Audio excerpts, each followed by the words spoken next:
Hello, podcast world. Thank you for tuning into another episode of the Psychotherapist Podcast. I am your psycho host, Malcolm Clancy, and as always, I'll be speaking with my therapist, co-host, Dr. Bob.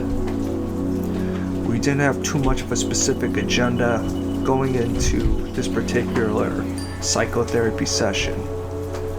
However, we went on many epic rants. We did have some structure. In the beginning, you may notice some edits because I talked about some personal things that it bumps me out when I have to cut content because I'd rather, just share and be unafraid. But there are legal consequences and I do have to act accordingly, unfortunately. So apologies for a few edits at the beginning. We also discuss whiteness. We go to Wokistan.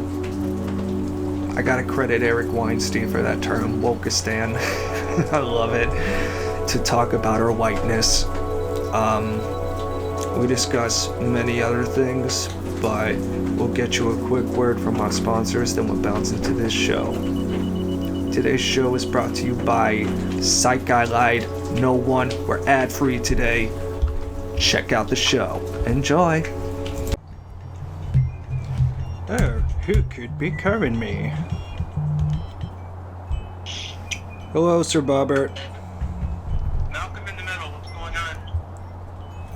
Oh, not much. How are you today? I'm sorry I'm running late. I had all three of my daughters literally called me at the same time looking for advice. And so I was trying to get through that so I could get back to you, so that's why I'm running late. Oh, no worries, man. The family comes first. Can I ask at all what the general nature of the advice was? Okay, If you don't want to say, you don't have to. you can. One was medically related, and my daughter needed an opinion on some new medication she was given, which made her very sick last night. I told her just to stop taking it. It sounded like an allergic reaction. And my other daughter called me about getting a rescue dog with some problems. And my other daughter had called me to bitch about the daughter who got the rescue dog. So, in a nutshell, I will join in about the rescue dog. I think they're terrible ideas. I think those are damaged psychopathic killers just waiting to eat your baby. Yeah, and it was not baby now, but they are making the same mistake of getting another pit bull. Although they had a pit bull that was very genteel, but who knows where this one came from? Did it sneak across the border? I think it did. Yeah, someone went across the border and got it. Yeah. But anywho, so Are things more stable in your family this morning? I would say generally things have been a bit more stable recently. Kathy Duffy has been upset with the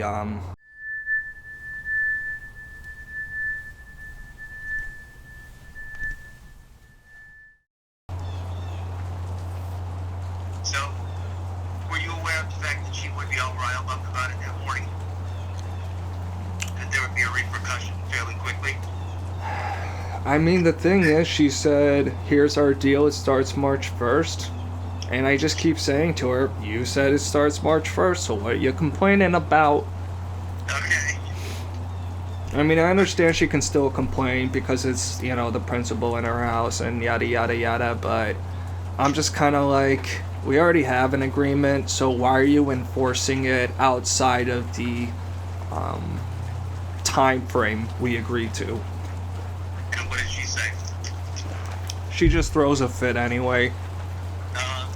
But then I do a lot of chores and act real nice, and she kind of forgets it, so. Okay. Alright. So, what was that particular morning like? Was she really off the wall about it?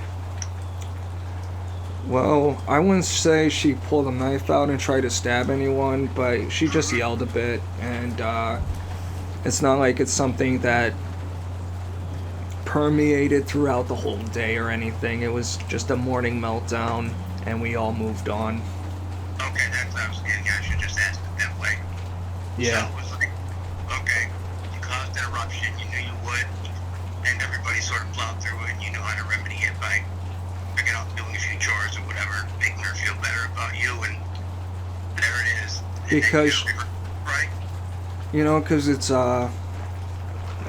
in some ways it's a terrible negotiating thing, because, she said to me repeatedly, you know, if I don't abide by the rules, I'm getting thrown out into the street.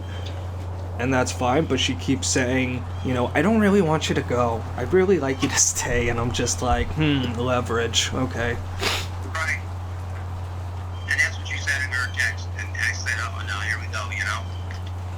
It's almost a repetitive sort of thing. The thing is, it's I'm like... going to need to ask him to leave, you know? Pardon? It's usually the same refrain. She says, I'm going to need to ask him to leave. Yeah. I mean, am I allowed to have any flaws, Bob? Like, Jesus Christ, I said, am I allowed to have any flaws? Like, I feel like I bring so much good into the house. Can I have a little bad? Just a little evil? I mean, they are kind of agreeing to that, because it's not a total abstinence policy, but, yeah. So, I think it's a compromise that will hopefully work. Well, it should. Yeah. I mean, I think it's fair. Yep. But I didn't understand, she said.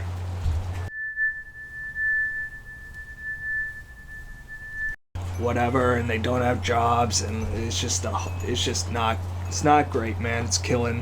I think it's killing our society slowly. Yeah, the reality is, you know, a lot of people are never going to go back to their offices. And that's just a grim reality of it all. Yeah, I mean, I don't expect that will be my case forever, but I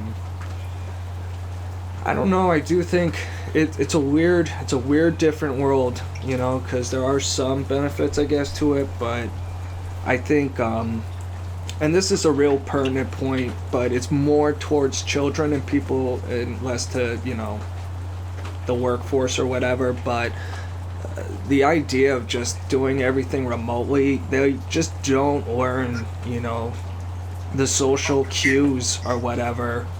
And they're just going to be we're going to have like the more the, you know, quarantine goes on, the more we're going to have a generation of fucking total, like, meltdown losers who can't handle fucking going to a grocery store. Like, they'll just, human interaction, they'll just shut down. I mean, it could be a very overly pessimistic prediction, because maybe they kind of just shake it off or whatever, but I don't know. I don't think it's a good look. But it all fits into the master plan, don't you see? Destroy society, yeah. And destroy society, demasculate men so they don't object and take arms or anything. You know, fucking China's trying to make their guys more masculine, so... like... And also, at the same time, that the artificial intelligence is kicking in big time. So, you know, these people keep saying, you know, get back to work, get back to the offices. They're realizing, you know, what they're saving in costs, office costs, things like that. And the artificial intelligence is getting better. So it's no accident, you know, that suddenly, wait a minute, we can reduce our workforce and, you know, get the same amount of work done in a better way and not have to pay any more money. I don't think it's an accident. I think it's a grand plan. Controlled demolition of the economy? Yeah. Yeah, I can't prove that, but I could totally believe it. Yeah. Not total demolition, but, you know, a reduction in such a way that, you know, that they realize that artificial intelligence is pretty much close to dominating. You know, maybe better than 75% of decisions that are being made, corporate decisions in particular. And they're only getting better at the algorithms, you know, so if you pull people out, you know, it's harder to get them back in. That's just a psychological principle. Yeah. It's something... Oh, I'm sorry, go ahead. No, I just got some stuff, you know, professional stuff, essentially talking about the whole trend and how they see it, you know, going. That's essentially what they said. The corporate world, the business world, you know, a lot of people are not going to return to their offices because, for just the reasons I discussed. Right. They can get the job done with robots. Without paying for brick and mortar and all that, and automation. And no, I totally hear you. But it's and the mental health thing in particular, it will be more for sort of the optics of it. You know, to have an office open and have people come in, you know, every now and then. I had a session yesterday with the nurse practitioner for my neurology clinic, and she said that they're going to open. They've been closed for a year. Open their offices on a limited basis basically for optics, so that, you know, there's a sense that they're operating, they have several different specialties, that they've got something going on there, and they will basically be doing the same telehealth, the same thing. They won't be seeing people in person. And she said, it's, you know, really just more for the idea that, you know, there's some normalcy, she put it. The director said you can create a sense of normalcy this way, which I found very interesting. Yeah, it is really crazy changing normalcy dynamics in this fucking age, bro. It's something I'm gonna integrate into my fiction book. The people living on the moon or whatever, the rich people, there's still gonna be disparity. Like, you know, you're still gonna have a poor class and an underclass and a slave class and all that shit. But my idea is for amongst the richest of the rich, they basically exist in these insular pods that they never physically leave, that they're sort of plugged. Oh, hold on, I'm getting a spam call. Okay, anyway, that they're in these insulated pods that they never leave. They never have outside human interaction, but they're plugged into this very, like, sophisticated virtual reality where they live their entire existence. Yeah. And their every need can be suited, and they're just in these pods that are like, have fucking recycled nutrients fucking pumping into their veins and shit. It's just, and I think one day, you know, someone leaves their pod and fucking explores the outside world and freaks the fuck out. Right, exactly. Exactly. Yeah. I told you about the rabbit crossing the field, right? You did? No, did I tell you, you know, when I talked to the Navy SEAL, I know one was, you know, totally disabled by the work he was doing in Southeast Asia. But, you know, when I asked him how he thought the pandemic started, he said somebody opened the door of that lab and a rabbit ran across the field. Did I ever tell you that story? Yeah, man, you told me all about it last week. Yeah, okay. That was, he was talking to me in code, basically. Because now they were saying they're trying to identify the animals as rabbits, as the carriers. I thought, well, this is pretty interesting. But also, Trump declassified a lot of that stuff, and it's available for people to read. But the mainstream media has not made one single attempt to cover it. Oh, of course not. But that's fast. I didn't know he published stuff, so I might dig my hands into that. It's something to segue into a new goal thing that I'm gonna add to my list for March. I'm gonna do weekly deep dives, where I spend maybe a total, let's just say half hour to an hour over the course of each week, just picking one topic or one person, or, you know, because I've always wanted to, like, read about and understand the Federal Reserve more, the petrodollar, or, you know, just a random figure or period of, like, anything, you know, just do a deep dive and have a focused vision for learning something new each week, you know? Yeah, would that be wonderful? I mean, that would be, would you have the time to do it? I don't know yet, so I'm gonna have to test it, and if I have to adjust expectations or whatever, but I mean, I could even count sitting on the toilet and reading Wikipedia, so every second counts. You know, but what an interesting, you know, it's a sort of investigative reporting kind of thing, or like a research project. It's like being in a research institute where they just tell you to do a deep dive into this, you know, a think tank sort of project. Right. Which would be a great place for you to be. What, a think tank? Yeah. No, thank you. No? I don't trust them personally, Bob. And it is something I can transcend occasionally, but I do have an anti-establishment, anti-institutional bias, you know? And I think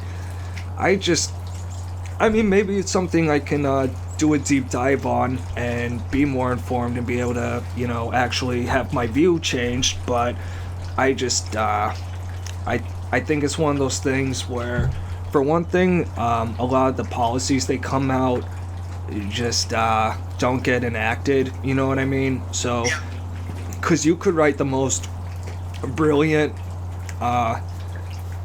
excuse me, I have to burp. You could write the most brilliant fucking policy ever, but if you have a corrupt DC, what's the fucking point? They're not going to enact it. Exactly. Unless it, you know, you find a way for the mega profit them, you know, it's just not going to happen. Exactly, and I don't know about these independent think tanks, you know, you've got the left side, the right side, and the independents. I don't know, you know who the independent think tanks are, but... Yeah, I mean, I'm sure there's plenty of, like, center-left, center-right ones that might be a bit more open-minded, but, you know, I wouldn't be surprised at all if some of these think tanks are just, like, straight-up paid by the Koch brothers to, you know, push their agenda, so...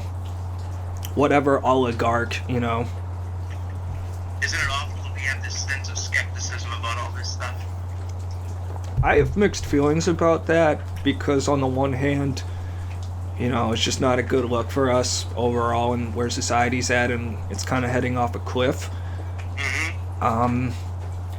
But on the other hand, I feel like there's just, I'm sorry, I lost my train of thought. What were we just discussing? Well, I was talking about, you know, like an independent think tank, how legitimate they might be. And you're talking about having the most brilliant plan in the world that would never be enacted. Yeah. So, and then we were talking about cynicism towards... Oh, and that's what my other point was going to be, that, you know what, I think it's actually a good thing that a lot of people are waking up and viewing government with a more cynical view. You know, because I think a lot of other people have just really gone into the herd mentality of just, not just trust the government and not think about it, you know, and it's just, I think it's better, I think you have a stronger, democratic sort of spirit, the more you have people that are aware, this is all bullshit, we can't trust these people, we gotta create our own fucking thing, and, you know, I feel like that is spreading more and more as time goes on, you know, so it is cynicism and ugliness, but maybe we fucking need it, you know? Maybe that's what the times call for. Yeah. Because in an ideal world, I would trust all my institutions. I don't have to be a fucking rebel without a cause for no fucking reason. Like, if everything works and everything's in order, I am fine with that, but I just don't trust any of these fucking people in charge to actually execute anything that isn't critically, hyperbolically within their own fucking self-interest, you know? No, exactly. It's just so much of it is motivated by self-interest. Yeah. It's hard to look at some of these people as being absolute humanitarians, you know, or doing it for the common good. Even the good guys, you wonder about them, you know? Oh yeah, I label very few people as good guys, you know? Yeah. There are people I like, there are people that are, you know, generally good or whatever, but if someone asks me who a good guy is today, I don't fucking know. Lama, maybe, you know, someone like that. Yeah. Mother Teresa, her sister, she's still alive. I mean, this is what people don't realize about our fucking saints. They were fucked up people too. You know, Gandhi fucking used to have his naked nieces like sleep in the same bed as him. Like, oh, I'm just testing my temptation. I'm like, wouldn't you just be better off avoiding? Isn't avoidance the strongest, you know, case for avoiding temptation? But whatever. You fucking weirdo. Who was this? Gandhi. Gandhi? Yeah. Oh yeah, no, he had some peccadillos. He was very strange. Yeah. If people bash MLK for like being in orgies and shit, but when you think about being MLK and knowing the FBI is fucking out to get you, why wouldn't you fuck everything that fucking moves while you still can before you get shot, which he did. So I don't judge that shit at all, but people are like, ew, orgies. I'm like, well, I don't think the guy ever claimed to be Jesus Christ reincarnate, so. Oh, never. And what does that have to do, you know, even with that personal scruple, like what the fuck does, even if it's like really weird kinky shit, like what does that have to do with the civil rights movement, you know? How does that, exactly, you know? and some of the worst, you know, politicians, you know, were also some of the best, you know, worst in terms of their morality and their personal lives. Yeah, and just so many good, more trustworthy, or at least good faith players just get maligned. And there's just armies out there who just, like, apparently there are people whose job it is to fucking watch the Legion of Skanks and, like, our Tim Dillon show and, like, figure out what's problematic and write an article about it. And, like, no one fucking cares, but they somehow make, like, $50K a year or some shit. It's fucking losers. Legion of Skanks is that's pretty out there, isn't it? It's pretty good. Yeah, did you, They're pretty outrageous. That was the one you sent me. Did you have a chance to listen to it? Because really just the first 20 minutes was just so much white power. Like, it was incredible. I just couldn't resist sending that after sending you the 8 Shades of Whiteness fucking thing. It was just too funny. Where did you get that, the 8 Shades of Whiteness? I think it was mentioned on...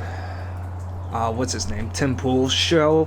I think he was like, I just was watching a live stream and it just was briefly mentioned and I was just like, wait, what? And then I Googled it and I'm like, oh, this is too fucking funny. Oh my god. I tried to print it and I had a hard time. What I did is I sent it myself an email, and for some reason the way the print set up, it came as a Google something or other, and I just couldn't print it. Because I wanted to, go for a quick look at it today when we're having our session here, and I just couldn't print it. So if any way you have it in print, you can send it to me. That would be great. For sure. You don't know who the author is, though. Barron Hesse. Oh, okay. I mean, I'm looking at it right now. Can we actually cut real quick to insert the meditation break and we'll hop right back in? Yeah. All right. Pause. And we're back.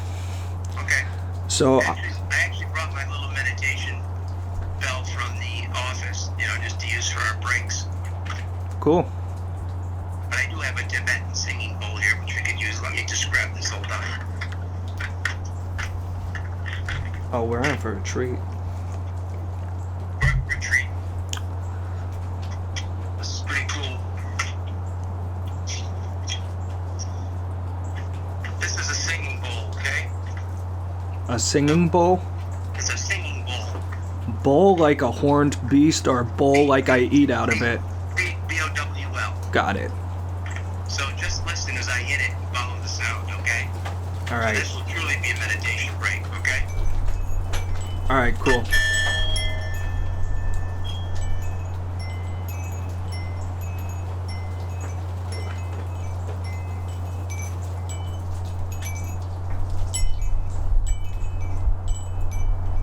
Could you hear how long it lasted?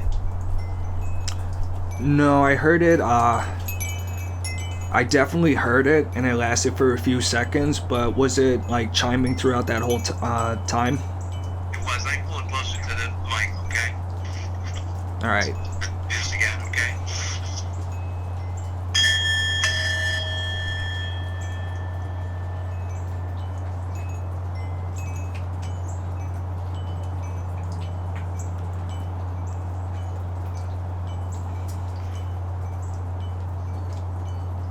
Okay? Word. It's very... It blends in with your chimes or wind chimes or whatever else you've got blowing out there.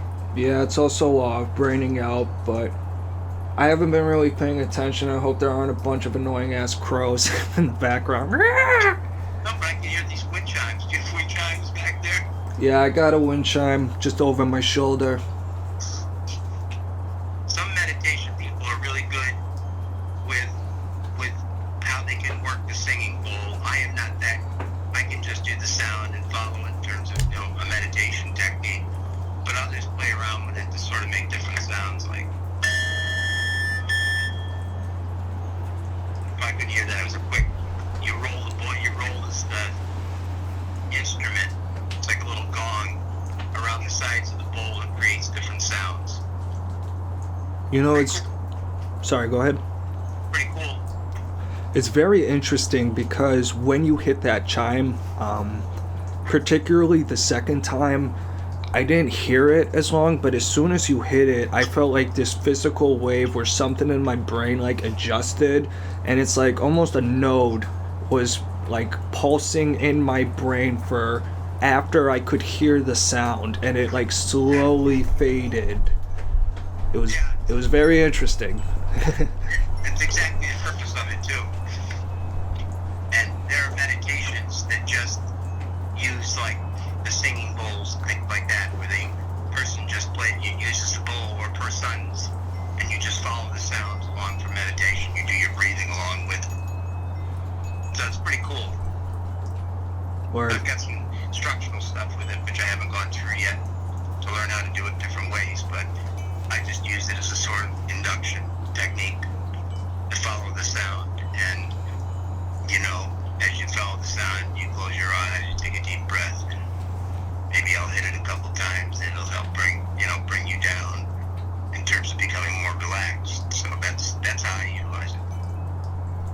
That's cool, man. Yeah, it is.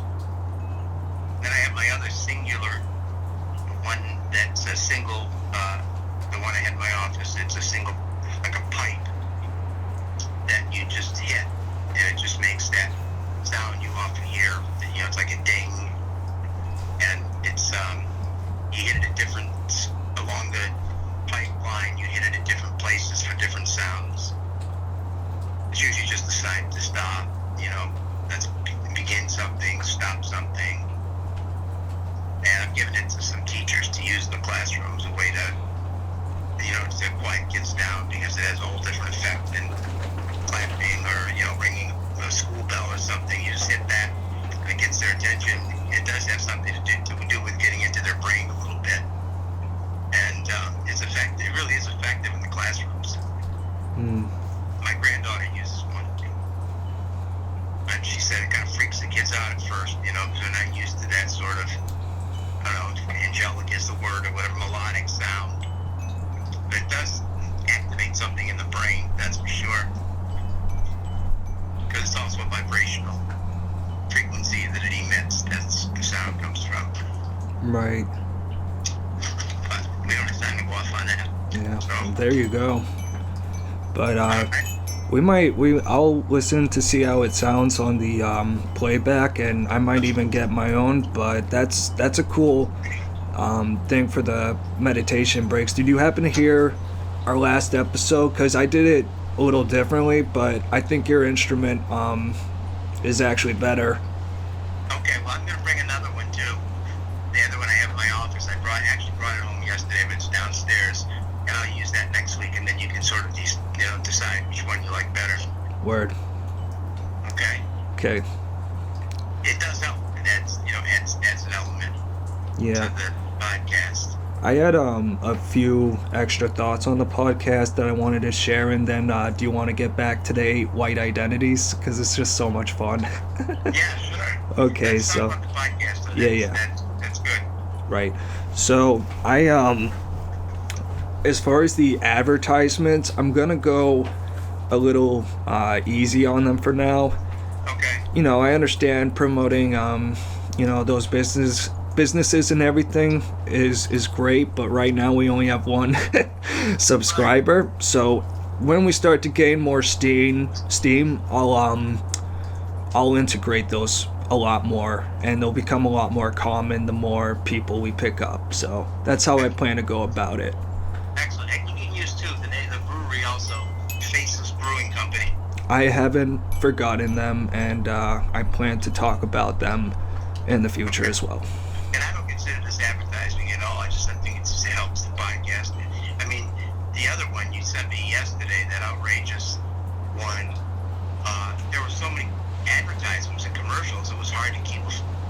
keep following it. Mm. Like every time somebody talked, it was like, well, this is an advertisement. On the Legion of Skanks? Skanks? Yeah. Huh. I mean, they do plugs, but one of them had a hell of a lot of advertising. Yeah, I wouldn't be surprised if I sent you one like that. I can't think of which one though. I've sent too many to you recently. Yeah, but is that a sign of a successful podcast? The more advertising, the better? I would assume so, but I mean, how much advertisement you actually, like Joe Rogan, for example, does basically 1 or 2 ads at the beginning for like 5 to 10 minutes, and then that's it. Right, and I when I first started listening to him, he used to joke about it. And sort of, make excuses for it, why he has to do it. Yeah, I plan to just talk. Without insulting his advertisers too much. Right. Yeah, I don't plan to have a very conventional, robotic, whatever. I'll fuck with our advertisers a little bit, like Dim Dillon does. Okay. Yeah. So there's that, and there's one more thing I was thinking about integrating into the podcast. It'll probably take maybe a week or two for me to like pull it together. I won't really know until I try, but I had a few ideas for skits, which we could do instead of ads, and the easiest one to do is a fake advertisement for a new product called Brainwash. Great. Go for it. Yeah, so if you're tired of living a cynical, bitter fucking life of reality, just it's like a little neti pot, just brainwash, bro. Scrub that filthy mind full of independent ideas. Excellent. Yeah. You mentioned neti pot. I was thinking, what is the point of entry? Is it something you sniff or drink? Yeah, that's something I had to think about for a minute, because you can't really slice your brain open and just pour it on. Right. But you can, it's something like, in addiction, studying addictions, for heroin addicts, there are like 78 points of injection. You can inject the needle and do it in such a way that you can get off. I was just thinking about that, and I hear the rectum is a very fucking popular place. Very much so. Yeah. Very much so. So yeah, that's good. That's good. Any more thoughts on the podcast, or do you want to move on to Whiteness? Well, the podcast, I was thinking, if you thought one was particularly good and good for a specific reason, just share that with me, okay? Like this one was good because whatever. Okay. We had more laughs, we had more information. Right. Because I really see it as a blend of, lightheartedness and, not losing sight of clinical issues, which I will bring in always, and then, it being funny and informative, basically. Yeah, and those two posers who did that, the psychotherapist, that was awful. Yeah, I don't know if I would call it awful. Oh man, when I first saw it, I was so heated and ready to just fire shots left and right and dislike every video, but I'm like, that's not fair. I'm being a dick. Let's take a step back. So, I did check out another episode later, and I'm just like, this is just very scripted in a way that's just not interesting, quite honestly. And, their stats were so weird to me because they had like 1,000 subscribers. And 1 or 2 of their videos had 1,000 views, but everything else had like 30 or whatever, some really low double-digit number. And they haven't made content, I think, for like 4 months. It looks like they started sometime around the, start of COVID, but I'm just gonna guess if they haven't put out stuff for months, they're probably, done with it. And the world's better for it. Yeah. Do you think there's a remote chance that, because you put some stuff out early, and then we got sidetracked and the pandemic came and all that stuff, that they might have picked up on the name from anything you had put out there? I kind of doubt it, because I think it's a name that, if I was a psychotherapist and I was putting together a podcast, I don't think I'd need to be, Ernest fucking Hemingway to think of, the Psychotherapist podcast, Right. But I think the space that we have is a clear trademark distinction, and theirs actually doesn't have that space, and ours is way better because it's not the therapist, it's the psychotic therapist. And you know why I think we work so well together as a podcast? Just to pat ourselves on the back for a minute. I remember when Alex Jones, the third time he was on Rogan, and Tim Dillon, they were like, Alex, you need someone to just rein you in. You just need someone to stay, hold on a minute, buddy, slow down. Let's talk. I feel like I'm kind of just like, the Alex Jones-esque, like, just, I'll say the weird psycho shit just because it's funny, and it's just me, but like more so. But you're like the guy who can rein it in, but still be, informative and funny yourself, so. Right. I agree with you 100%. And those are the comments that I've heard from people too. And it's kind of natural because we've known each other for so long. We Right. can segue into just about anything. Right. So yeah, I like that. What was I thinking about in terms of that other podcast? I had a thought, but I lost it. In terms of either of them being any kind of therapist, however, I didn't see it. Unless the guy was an alcohol counselor, because he made a lot of references to cliche terms from the alcohol field. Did you notice that? Not that specifically, but it is funny you use the word cliche, because the couple episodes I listened to, I would say many of the points were just very sort of generic and eye-rolling. And, we know they're listening to us, but come at us, bro. Sorry. Just being honest. Step your game up and I'll respect it. If they were good, Bob, I would have considered sucking up to them and being like, can you platform us? But that was, I listened the second time to try to pick up on some subtleties and commonalities, and that was the one I picked up on as the only, clinical sort of reference was the 2 or 3, right out of what they call nuggets from AA, or pearls from AA, these cliche terms, and he used them about 3 or 4 times. Yeah, and one of the episodes I saw, he did mention a book or two, which might have been interesting, I don't know, but so much of the content just felt like I said in that text, it just felt like they were reading a brochure. It's not like, let's just pick, anger. Let's pick out some talking points about anger. And it's just so generic and like general that, I don't know, it just doesn't resonate with me. You bring up a good point too, and we've done it naturally, but it's something we could think about being aware of is when we bring up books and make a reference to certain books, which we've done organically a lot of the time. We should revisit that, yeah. I will mention a book, you will mention a book relevant to the subject we're talking about. Right. That would be a good inclusion.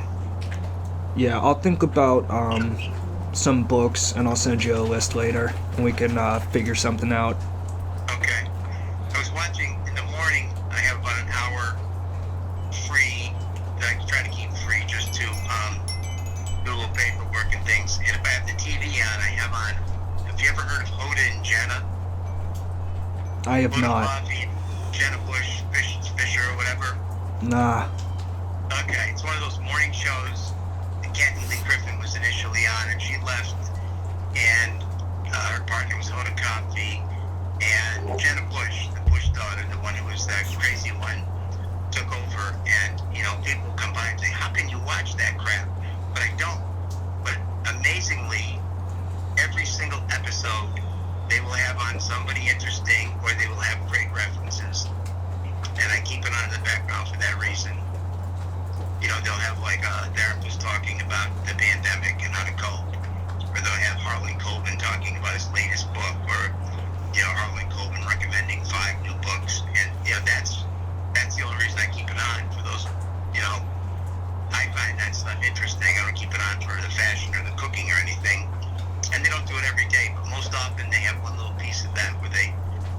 something like that, like make a reference to something.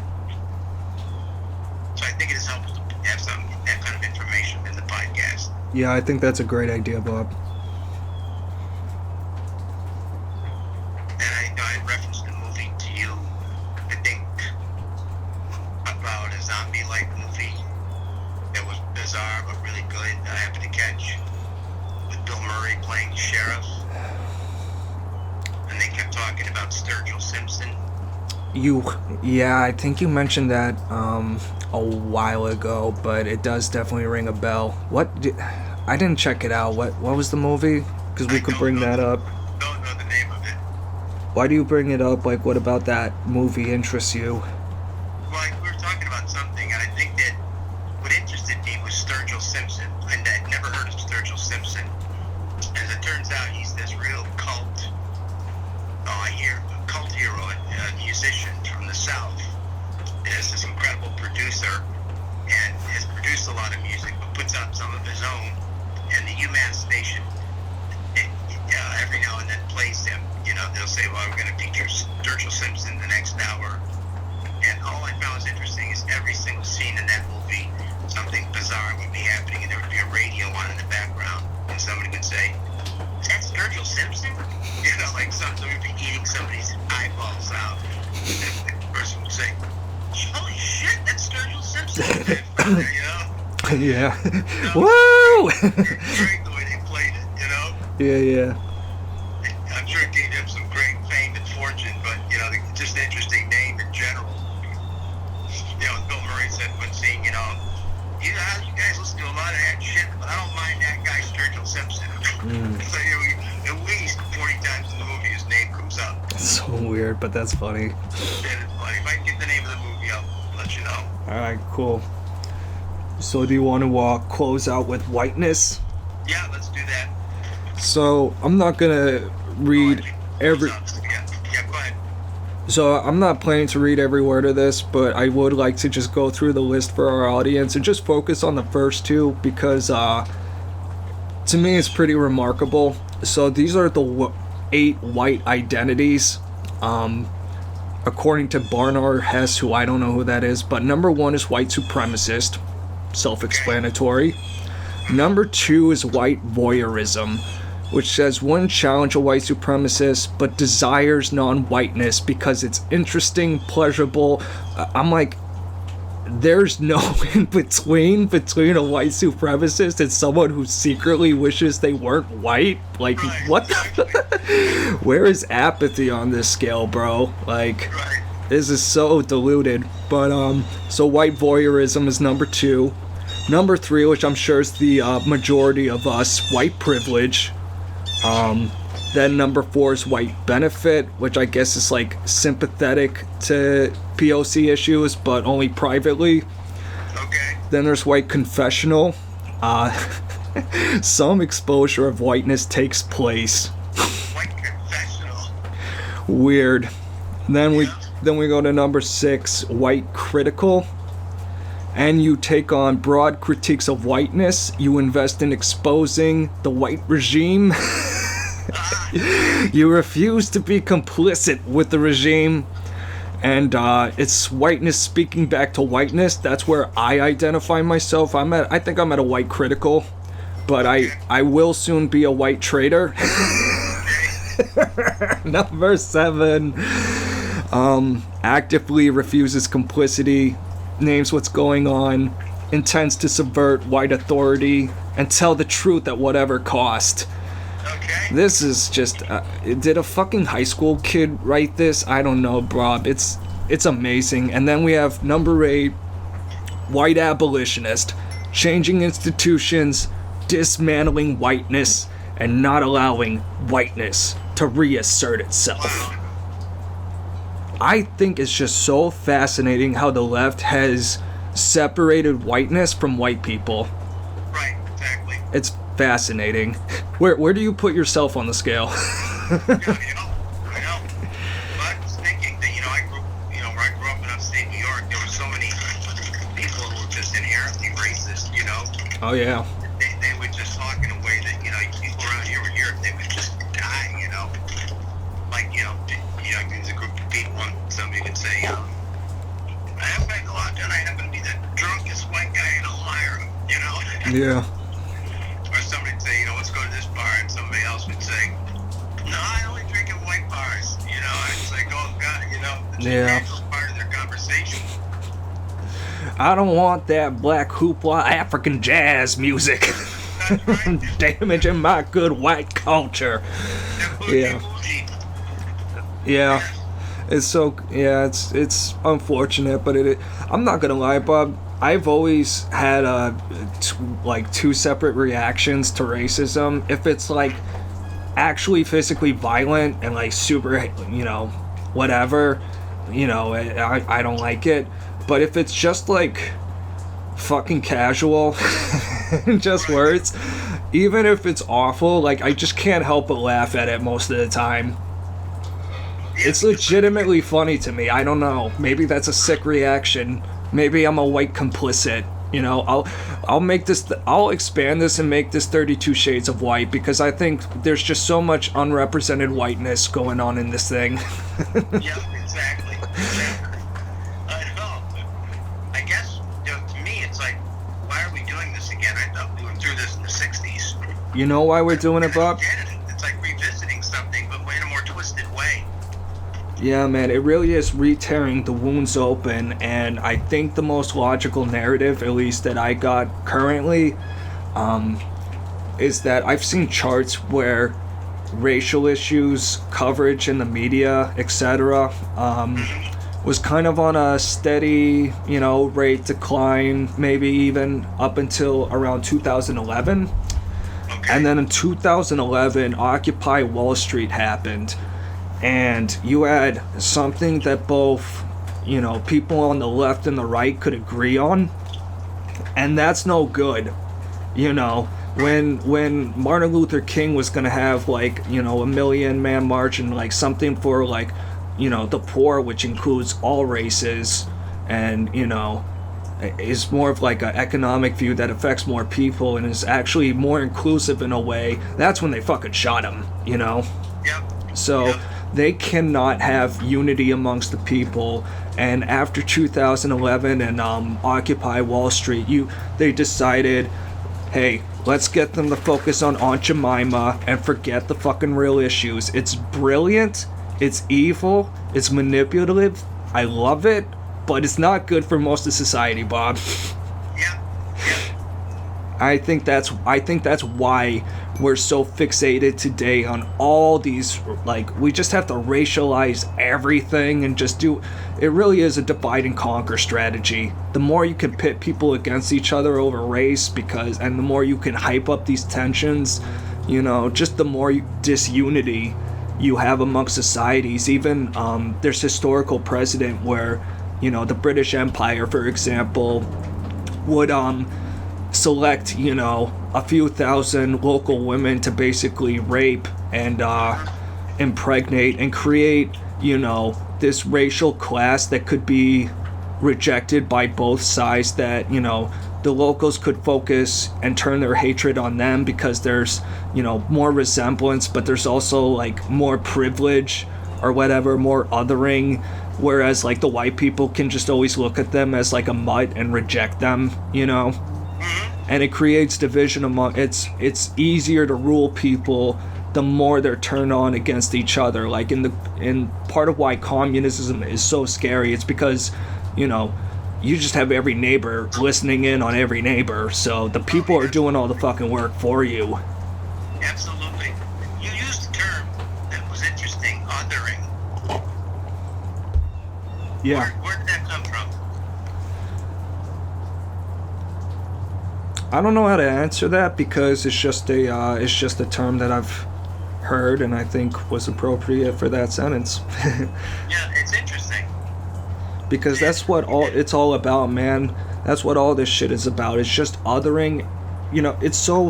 This is something I actually stumbled upon with, I was talking to one of my buddies about this, and this idea, I think, could really help out a lot of people if we could adjust from a my team always good and must destroy, and the main point is, with all political arguments, discussions, everything, my goal isn't to persuade. My goal isn't to make you see everything exactly my way and parrot my own views and etc. But what I do want is understanding. You know what I mean? And I think the more we can just have conversations that are based on understanding each other rather than trying to persuade or one-up or dunk on someone, I think that advances.